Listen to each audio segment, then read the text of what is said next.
প্রিয় শিক্ষার্থী বন্ধুরা, তোমরা যারা 2024 সালের এসএসসি ও সমমানের পরীক্ষায় অংশগ্রহণ করেছিলে, তোমরা তোমাদের মনের মতো যোগ্যতা অনুযায়ী রেজাল্ট পাওনি। তোমরা তোমাদের শেষ আশ্রয়স্থল হিসাবে বোর্ড চ্যালেঞ্জের আবেদন করেছো। অনেক আশা আকাঙ্ক্ষা নিয়ে তোমরা বোর্ড চ্যালেঞ্জ করেছো, যাতে তোমাদের সঠিক মূল্যায়ন করা হয়।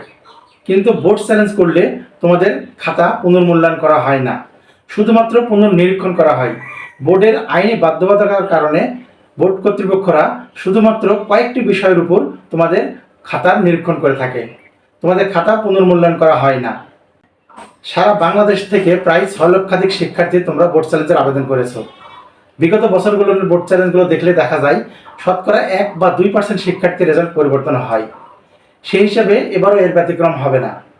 আসলে 6 লক্ষাধিক শিক্ষার্থী যখন বোর্ড চ্যালেঞ্জ করে, সেখান থেকে যদি 2% বা 1% শিক্ষার্থীর রেজাল্ট পরিবর্তন হয়, তাহলে সেটা কিন্তু খুবই সামান্য। তারপরেও শিক্ষার্থীরা বারবার এই বোর্ড চ্যালেঞ্জ করে এবং তাদের কিছু শিক্ষার্থীর রেজাল্ট পরিবর্তন হয়।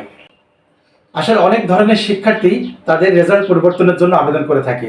কোনো শিক্ষার্থী তাদের A+ পাওয়ার আশা আবেদন করে থাকে, কোনো শিক্ষার্থী বিভিন্ন গ্রেড চেঞ্জের জন্য আবেদন করে থাকে, আবার কিছু শিক্ষার্থী আছে যারা নিজেদের ফেল এড়াতে আবেদন করে থাকে। কোন শিক্ষার্থীর রেজাল্ট বেশি পরিবর্তন হয়? আসলে যারা গ্রেড চেঞ্জের জন্য আবেদন করে থাকে তাদের রেজাল্ট খুব কমই পরিবর্তন হয়। শুধুমাত্র A+ এর ক্ষেত্রে দেখা গেছে কোনো শিক্ষার্থী যদি 1 মার্ক বা 2 মার্কের জন্য A+ ছুটে যায়, সেই সকল শিক্ষার্থীর রেজাল্ট পরিবর্তন হয়।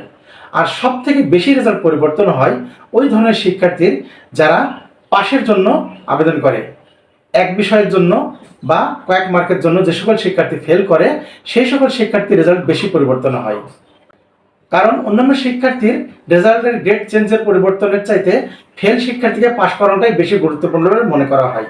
তাই ফেল থেকে পাশ করার ক্ষেত্রে বেশি রেজাল্ট পরিবর্তন হয়।